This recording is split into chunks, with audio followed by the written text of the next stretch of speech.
गणपति गणेश महाराज की जय, कार्तिक मातम की जय, श्री कृष्ण भगवान की जय।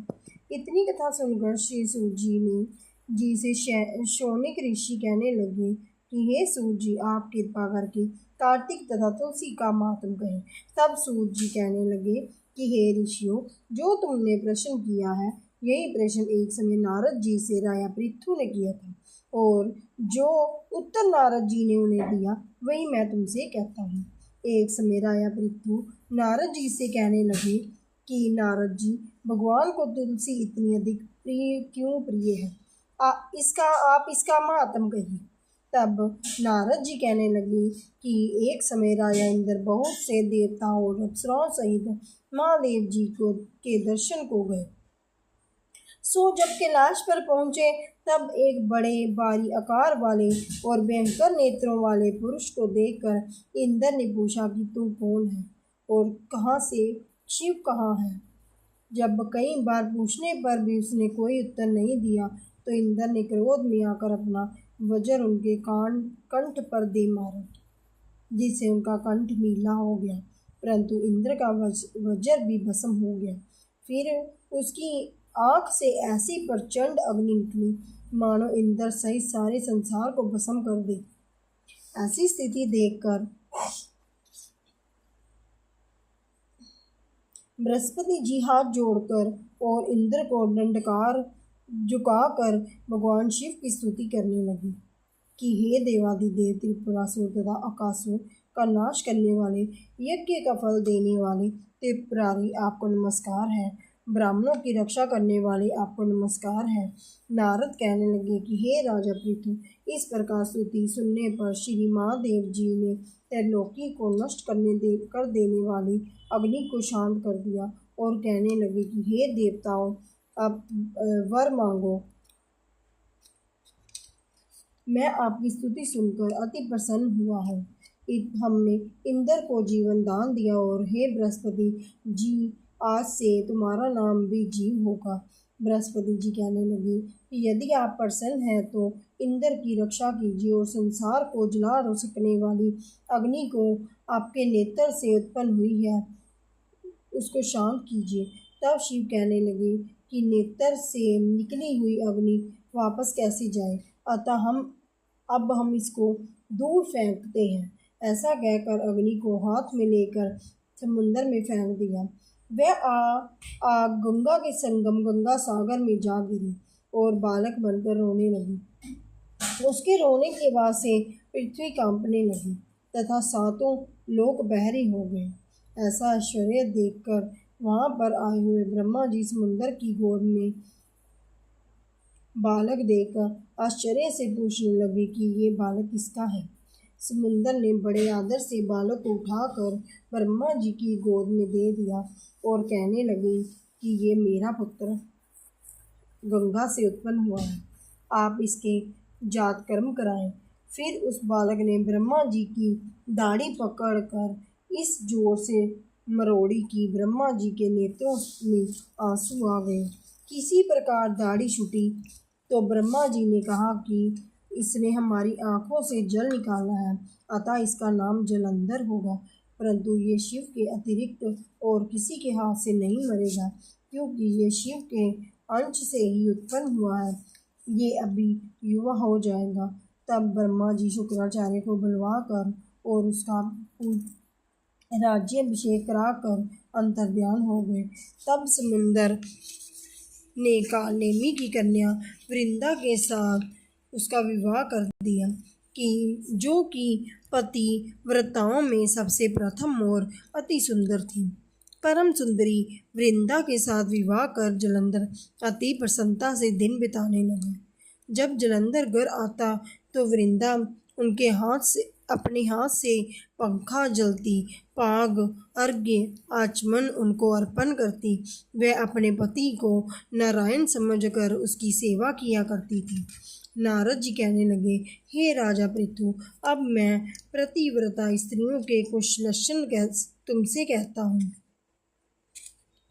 प्रतिव्रता स्त्री अपने पति के दुख में दुखी और उसके सुख में सुखी होती है।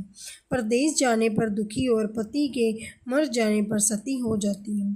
पति के पाप तथा पुण्य को आधा बांटने वाली स्त्री को अपने पति के मर जाने पर अवश्य सती हो जाना चाहिए। जो सती स्त्री हो जाती है वह अपने पति के साथ अपने शरीर के 3.5 करोड़ रोमों अनुसार 3.5 अपने पति के साथ स्वर्ग में वास करती है। जो स्त्री जितने कदम शमशान की ओर जाती है उसको कदम कदम पर एक एक यज्ञ का फल प्राप्त होता है। वह अपने माता पिता तथा पति तीनों कुलों को पवित्र कर देती है। जैसे सपेरा सांप को बिल से बाहर निकाल लेता है वैसे ही वह अपने पति को नरक से बाहर निकाल लेती है। अतः पतिव्रता स्त्रियों को अपने मृतक पति के साथ ही सती होना उनका परम धर्म है। इतना कहकर नारद जी बोले, हे राजा पृथु, देवताओं से डरकर जो सब दैत्य पाताल में भाग गए वे जलंधर का अभय पाकर फिर पृथ्वी पर आकर घूमने लगे।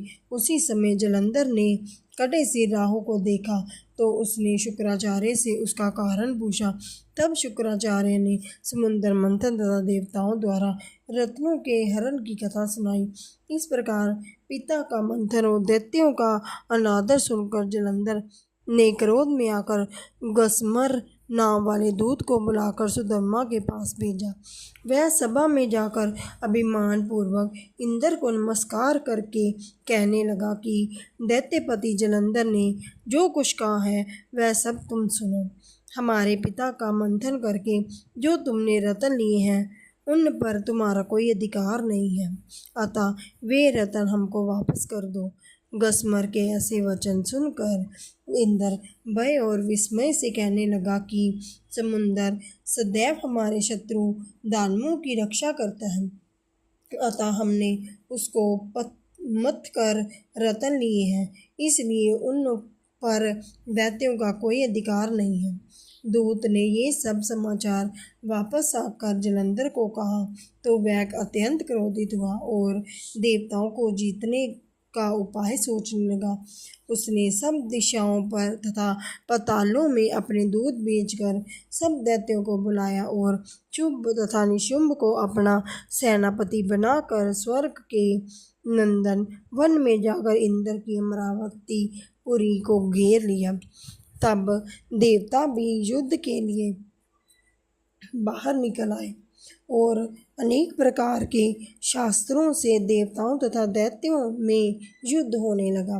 वे सब एक दूसरे को मार मार कर गिराने लगे। सब तरफ खून बहने लगा। मर कर गिरे हुए घोड़ों और हाथियों से पृथ्वी भर गई। उधर युद्ध में मारे गए दैत्यों को शुक्राचार्य अपनी संजीवनी विद्या से जीवित करने लगे। इधर बृहस्पति जी द्रोणाचल की दिव्य औषधियों द्वारा देवताओं को जीवित करने लगे। उधर जब देवताओं के जीवित होने का वृत्तांत दैत्यों ने शुक्राचार्य से जाकर कहा तो जलंधर दैत्यों ने अपने अनुचरों को द्रोणाचल पर्वत को समुद्र में फेंक देने का आदेश दिया। तब दैत्यों ने द्रोणाचल पर्वत को उठाकर समुद्र में फेंक दिया और फिर आकर संग्राम करने लगे। जब देवताओं को जीवित करने के लिए औषधि लेने बृहस्पति जी द्रोणाचल गए तो वहाँ दिव्य पर्वत को न देख और देवताओं को का दैत्य के द्वारा निरंतर संहार होते देखकर वे घबरा कर कहने लगे कि हे देवताओं, शीघ्र ही यहाँ से भागो। ये दैत्य शंकर के अंश से उत्पन्न हुए हैं, अतः वह अब तुमसे नहीं मरेंगे। गुरु जी की ये बात सुनकर देवता भय के मारे दशों दिशाओं को भागने लगे और जलंधर दैत्य ने जीत के नगारे बजाते हुए देवों की अमरावती नगरी में प्रवेश किया। सब देवता भय के मारे सुमेरु पर्वत की गुफाओं में जाकर छिप गए। सब देवों के भाग जाने पर जलंधर इंद्र की पुरी अमरावती को शुंभ निशुंभ के अधिकार में सौंपकर स्वयं देवताओं का पीछा करने के लिए सुमेरु पर्वत की ओर गया। इंद्र आदि सब देवता जलंधर को फिर आता हुआ देखकर भगवान विष्णु की स्तुति करने लगे। बोले, हे मच्छ कच्छ आदि अनेक रूप धारण करने वाले, भक्तों के दुखों का नाश करने वाले, सारी सृष्टि का पालन तथा संहार करने वाले, शंख चक्र गदा और पद्म को धारण करने वाले, आपको नमस्कार है। लक्ष्मीपति दैत्यों का नाश करने वाले, पीताम्बरधारी शरणागतों की रक्षा करने वाले, आपको नमस्कार है। जलंधर दैत्य से दुखित देवताओं के संतान को हरने वाले, सूर्य और चंद्रमा दो नेत्रों वाले, आपको मेरा नमस्कार है।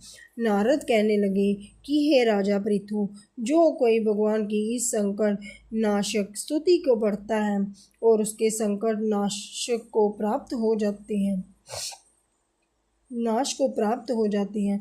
भगवान विष्णु देवताओं की स्तुति सुनकर उनको दुखी जानकर शीघ्रता से उठ गरुड़ पर सवार होकर जाने लगे। तो लक्ष्मी जी ने पूछा कि भगवान आप कहाँ जा रहे हैं? अतः तब उन्होंने उत्तर दिया कि तुम्हारे भाई जलंधर से पीड़ित देवताओं की सहायता के निमित्त जा रहा हूँ। तब लक्ष्मी जी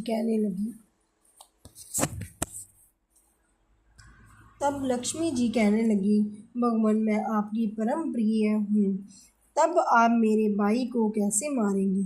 तब भगवान ने कहा कि शंकर से उत्पन्न और ब्रह्मा के वचन से हम जलंधर को कदापि नहीं मारेंगे। ऐसा कहकर वे शंख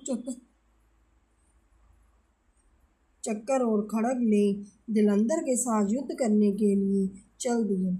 जिस समय भगवान युद्ध करने के लिए गए तो बहुत से दैत्य गरुड़ के पंखों के वेग से ही मारे गए। पवन से पीड़ित दैत्यों को देखकर जलंधर को अत्यंत क्रोध आया और वह भी विष्णु के सम्मुख युद्ध को आया।